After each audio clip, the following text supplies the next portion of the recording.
Sa pagpapatuloy ng ating balitaan, nasabat ng mga otoridad ang nasa higit 2.5 milyong pisong halaga ng shabu sa magdamagang operasyon ng Davao City Police. Yan at ang iba pang rumarapidong balita mula sa probinsya, hatid ng iba't ibang istasyon sa ilalim ng MBC Media Group.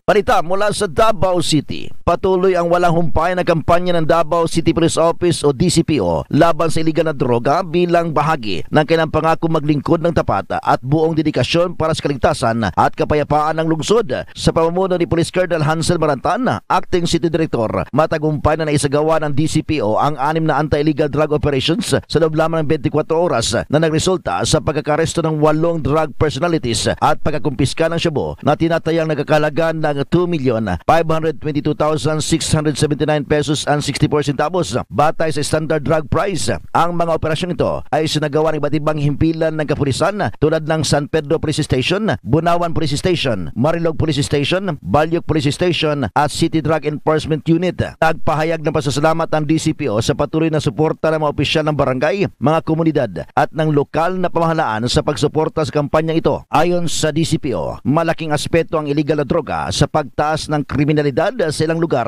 kaya hindi sila titigil sa pagsasagawa ng operasyon upang matiyak ang mas ligtas at mapayapang pamahayanan para sa lahat ng Davaoenyo. Para sa MBC TV Network News, ito si June Suter. Una sa Pilipinas, una sa Pilipino. Sa pinaigting na drug operation ng PNP sa Bon Central Luzon sa loob ng 1 linggo, umabot sa mahigit na 600,000 ang nakumpiskan droga, habang nasa 33 individual naman ang matagumpay na naaresto. Sa ulat mula sa Police Regional Office 3 sa tanggapan ni Police Brigade General Jen Pajardo, nakakumpiska ang PNP sa Central Luzon ng 4.00 gramo ng marijuana, habang 94.95 gramo ng shabu naman ang nakumpiska na may kabuang halaga ito na 646,154 pesos. Samantalang sa 24 na ikinasang drug operation, naaresto naman dito ang 33 individual na pawang sangkot sa paggamit at pagbebenta ng illegal na droga.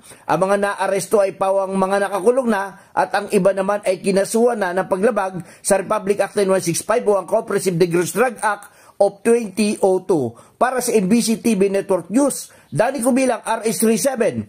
Una sa Pilipinas, una sa Pilipino. Street level individual drug personality arestado sa may bust operation ng PNP sa Dagupan City. 34,000 halaga ng shabu kumpiskado. Nasa likod ngayon ng Rias Tabakal ng Dagupan City Police Station ang isang street level individual na 28 anyos, binata at residente ng Barangay Mayumbo sa lungsod, matapos itong mahuli sa pagbebenta ng shabu. Sa ulat ng Chief of Police Lieutenant Colonel Brandon Palisok, nagsagawa ang kanyang mga tauhan sa Special Drug Enforcement Unit ng operasyon alas 10:40 ng gabi sa lugar ng suspek, kung saan isa sa mga pulis ang nagkunyaring bayar at binenta ng suspek na isang transparent plastic sachet na naglalaman ng hinihinalang shabu na may timbang na 5 gramo at may street drug price na 34,000 pesos kapalit ng mark money, at agad itong inaresto. Nasamsam sa suspek ang mark money. Naharap ito ngayon sa kaso ng paglabag sa Republic Act 9165 o the Comprehensive Dangerous Drug Act of